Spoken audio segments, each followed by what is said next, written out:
Então, aluno do primeiro ano, continuando na nossa programação de fazer uma revisão para avaliação externa, nós vamos agora dar início, então, à terceira aula, que vai resolver questões sobre movimento uniformemente variado do banco de itens do CIMAV. Vamos lá? Então, aí, a primeira questão fala: ao estudarmos os corpos em queda nas proximidades da Terra, devemos considerar que a força de resistência aerodinâmica ou força de resistência do ar, em muitos casos, afeta fortemente o movimento. A ação da resistência aerodinâmica faz com que o corpo atinja a chamada velocidade terminal, cujo módulo é inferior ao da velocidade final, desse mesmo corpo, se ele estivesse em queda livre. Quando a velocidade terminal é atingida, o corpo cai com velocidade constante. Então, aqui, ó, velocidade terminal, se a gente atingir a velocidade terminal, cai com velocidade constante. Aí continua aí, um corpo de massa 20 kg, abandonado de uma altura de 2.000 metros, atingirá a velocidade terminal quando? Então, se a velocidade fica constante, o que acontece? Velocidade constante quer dizer que a força resultante é nula. Então, essa força de resistência do ar vai ser igual ao peso. E o peso a gente calcula como? Massa vezes gravidade. Gravidade geralmente é em torno de 10. Então, vai ser quando a força de resistência do ar atingir um valor próximo a 200, que é o que está escrito aí na letra A. Nessa questão, ele fala aí que a nave parte do repouso, então a velocidade inicial dela é zero, é o que está aqui, que o gráfico mostra os 20 segundos iniciais, também a gente está vendo aqui, mas ele quer saber como é que ele faz para calcular a distância percorrida em 10 minutos após o início do movimento. Bom, distância, gente, é dado pela área do gráfico. Então, eu teria que fazer um gráfico de 0 até 10 minutos, que são 600 segundos, letra A. Nesse exercício, ele dá que o motorista está com uma velocidade de 144 km por hora, constante, quando ele vê um boi parado no meio da pista. Aí, ele fala que ele tem um tempo de reação de 9 segundos, 0,9 segundos, e que então ele pisa nos freios e desacelera, então essa aceleração, esses 8 metros por segundo ao quadrado, é negativo até parar totalmente. Então, se ele parou, a velocidade final dele é zero.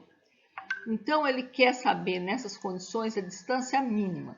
Bom, eu estou com tudo em metro e segundo, eu vou passar essa velocidade para metro por segundo, é só dividir por 3,6, eu acho 40 metros por segundo. Nesse primeiro instante, ele está em movimento retilíneo uniforme, e a gente vai calcular, então, pela equação do movimento uniforme, S igual a S0 mais VT, a distância que ele vai percorrer. Então, essa distância S vai ser 40 vezes 0,9, vai ser 36 metros. Depois desse 0,9, ele está em movimento uniformemente variado, e nesse caso, como eu não tenho tempo, eu vou usar Torricelli. Então, quando eu não tenho tempo, Torricelli, velocidade ao quadrado, 0 ao quadrado, velocidade final, 40 ao quadrado, mais 2 vezes aceleração, menos 8 vezes ΔS. 2 vezes menos 8, menos 16, passa para o outro lado, mais 16, 40 ao quadrado é 1.600. Então, acho que o ΔS é 1.600 dividido por 16, é 100 metros. E a resposta vai ser justamente a soma dos dois, do período de reação, mais o de frenagem, 136 metros.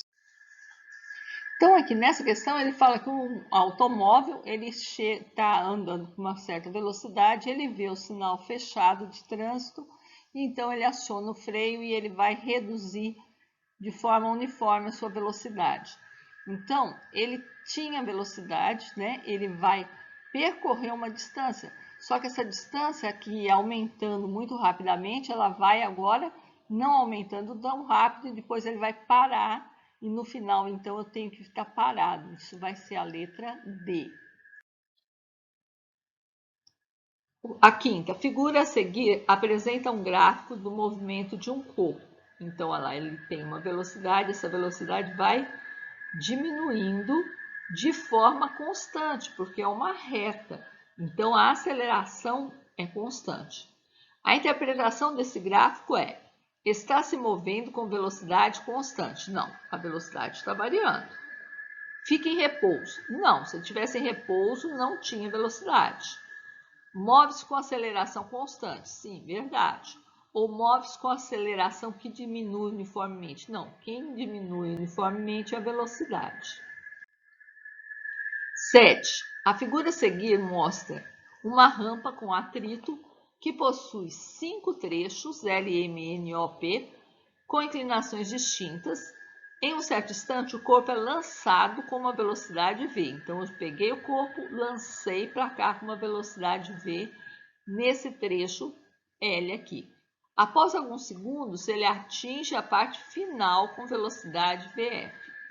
Então, o gráfico que representa. Olha bem, se aqui está reto, você lançou, não tem força atuando, então a velocidade não vai variar. Se não tem atrito, essa velocidade não vai mudar. Então, a velocidade, ele vem com uma velocidade constante. O único gráfico que começa com velocidade constante é a letra A. Mas, se você quiser continuar analisando o movimento, aqui ele vai subir uma rampa. Se ele sobe uma rampa, a velocidade dele vai diminuir um pouco. Outra vez fica constante aqui no N, porque está paralelo, está reto. Depois ela diminui bastante e fica paralelo outra vez. Então, o único gráfico que a gente tem aí é a letra A. Em uma praia do Nordeste brasileiro, uma pessoa repousa embaixo de um coqueiro carregado de cocos verdes, como sugere a ilustração. Se um coco se desprende do coqueiro em certo instante, da queda, ele possui forças F1 e F2. Isso aqui, ó. F1 para cima vai ser a força de resistência do ar. E F2 é o quê? A força-peso. A força-peso sempre vertical e para baixo. O que está falando isso é na letra D. O movimento acelerado mais simples é chamado movimento retilíneo uniformemente variado. Nesse tipo de movimento, a aceleração é sempre constante, ou seja, tem sempre. Então, gente, se ela é sempre constante, ela é formada de 3, ela é uma grandeza vetorial. Então, ela tem módulo, direção e sentido. É o que está aí na letra D. A figura abaixo mostra uma esfera suspensa por duas cordas A e B. Cortando a corda B, a esfera passa a se mover.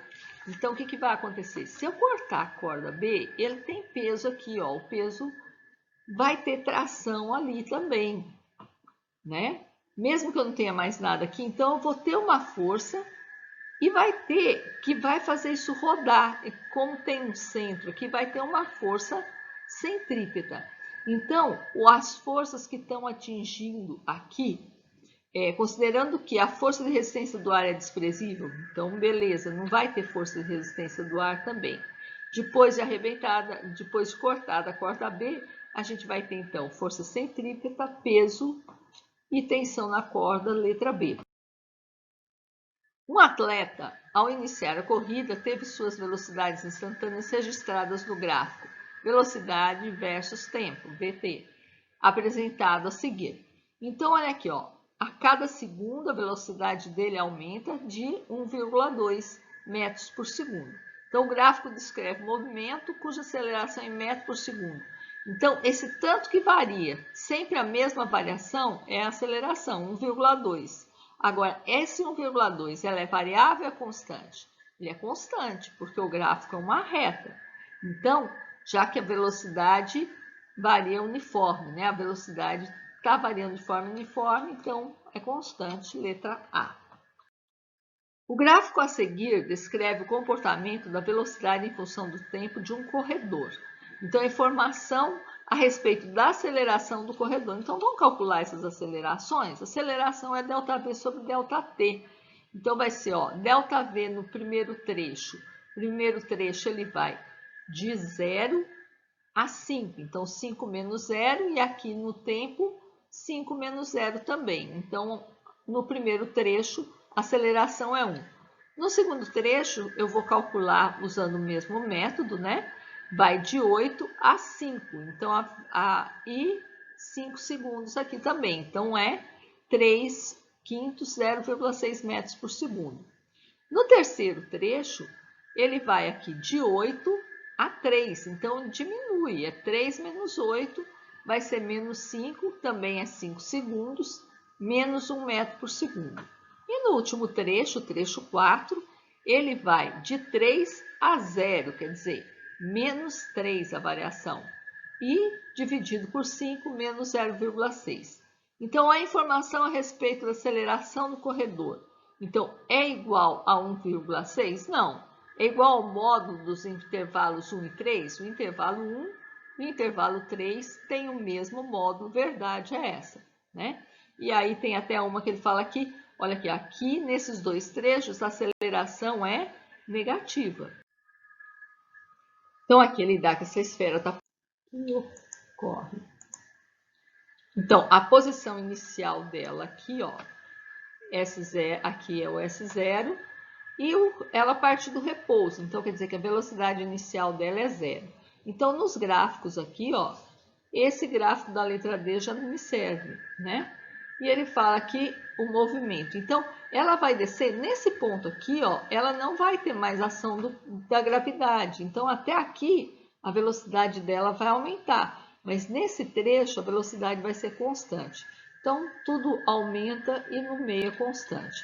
Agora, nesse outro trecho aqui, a velocidade é constante, né? E nesse aqui, a velocidade tende a diminuir por causa da gravidade. Então, o único que a velocidade diminui no último trecho e que começa no zero é a letra C. Aqui nós temos uma tabela, né? Só que aqui o tempo está começando em 1, mas dá para mim ver aqui que a velocidade está variando de 3, sempre diminuindo 3 metros por segundo. Isso quer dizer que a aceleração é menos 3 metros por segundo. Não é um movimento uniforme, como fala na letra D, porque a variação varia. Não é a letra C, porque o módulo não é 4, é 3. A velocidade inicial é só eu somar mais 3. Aqui eu acho 24 metros por segundo, então também não é a letra B. No instante 8, eu vou escrever equação do movimento para o instante 8, vai ficar velocidade é igual a velocidade inicial 24, menos 3, que é aceleração, vezes o tempo, que é 8. 24 menos 24 dá 0, letra A. Nessa última questão, ele fala que uma esfera A está em repouso, então a velocidade inicial é 0, e de uma altura 45 metros, né, que seria o ΔS. Então, quer dizer, é uma queda livre, um movimento retilíneo uniformemente variado. E a outra esfera B, ela rola com velocidade constante de 1 metro por segundo. Velocidade constante quer dizer que é movimento uniforme. E ele fala que elas vão se encontrar no mesmo tempo. Então, o tempo da esfera A e o tempo da esfera B vão ser iguais. E que a gravidade é 10 metros por segundo ao quadrado.